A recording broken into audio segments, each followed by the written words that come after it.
আজকের এই ভিডিওতে তোমাদের সাথে শেয়ার করব মিলেট প্যানকেক রেসিপি। এই মিলেট প্যানকেক মিক্সটা আমি নিয়েছিলাম স্লার্প ফার্ম থেকে।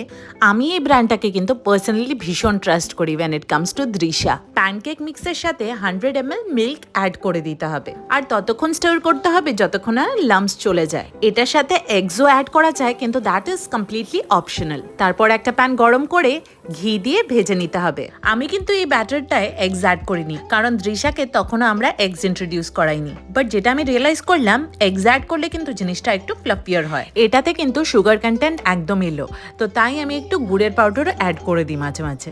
অ্যান্ড আই গেস তোমাদের আলাদা করে বলতে হবে না যে how much Drisha loved it. Also আমি যতবারই ওকে ফিঙ্গার ফুড সার্ভ করি, I encourage her to eat independently. আর দৃশা যবে থেকে বসতে শিখেছে তবে থেকে কিন্তু ওকে হাই চেয়ারে ফিড করানো হয়। And we do it on a regular basis. Now she is aware of the concept that চেয়ারে বসানো মানে food is coming.